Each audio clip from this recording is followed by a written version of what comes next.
Hi everyone, this video is all about making homemade scar wax. To make homemade scar wax, we just need 2 products for the basic, but if you want to make it more close to your skin tone, you would use 3 products.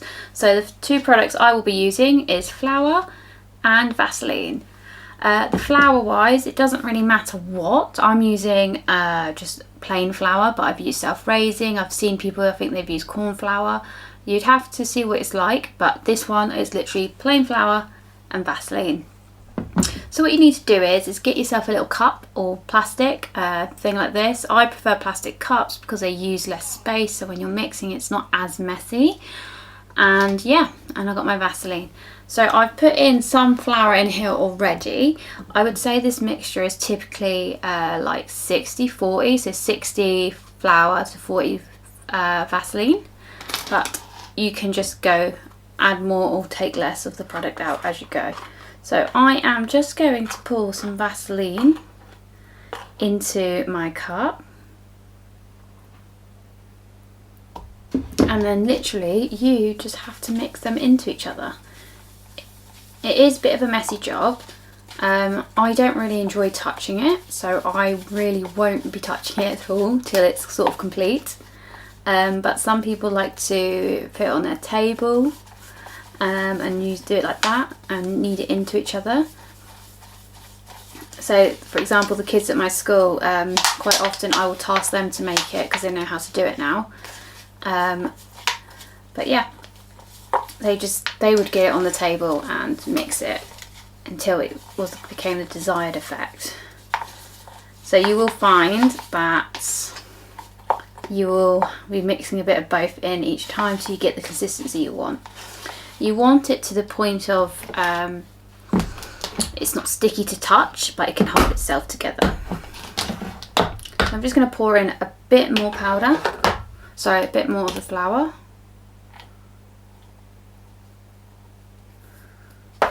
And then I just keep mixing. So as you can see, just keep mixing.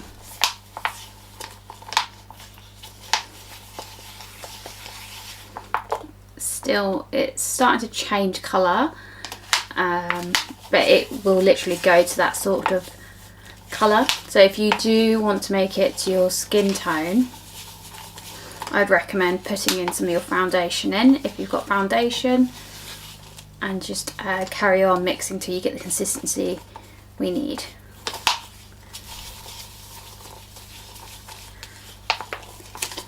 Cool.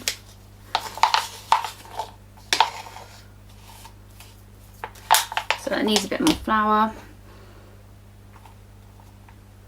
And you find if you end up putting too much flour in, you can just add a little bit more Vaseline. It's quite useful to do. As in, it doesn't matter if you do too much of one, because you can just counter it with adding some of the other product into it. So it is nearly getting there. It's still a bit sticky in some places because you can see on my hand. So it's just a case of you might want to get a bit of flour in your hand and just start squishing it in.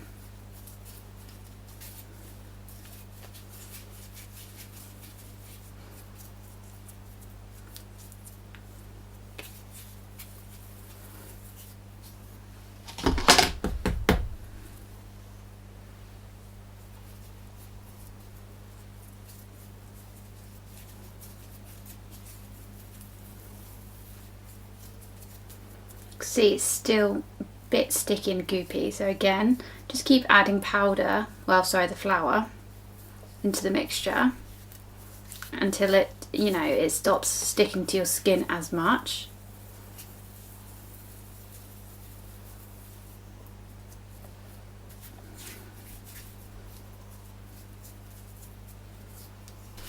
But yeah, I definitely would recommend, like, once it gets to like the position I got it in when I took it out, I would put flour on the table and then I would drop this on top and just smooth it in and keep mixing it till I get the consistency I like. So this isn't far off now, so I'm just going to give it a little bit more.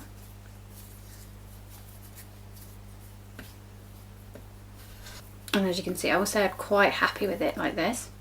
So here it's got a very much of a dough effect, and dough like sort of thing.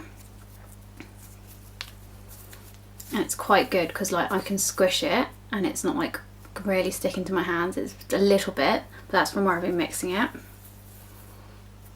And then you can sort of, yeah, this is quite a good mix. So this is, I would say, probably could have a little bit more flour to it. But yeah, this is quite a good consistency I like. It's not too sticky, so it makes it easy to work with, because I can make it sticky later on when I'm applying Vaseline to it. So when it comes to like making cuts with it, I can just re-stick it all with the Vaseline. But yeah, I say this is practically perfect for what we need to do. So as you saw, it is literally just flour and Vaseline, and you keep mixing it until you get the consistency like this, where it is a bit like Play-Doh. It can pull apart, but it's not sticking to my hands too much, you know.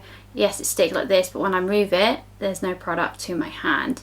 Because sometimes if you haven't got enough flour in it, the Vaseline will just spread all over your hands and you'll get it all in bits and bobs across your hands. A bit like my fingers are there.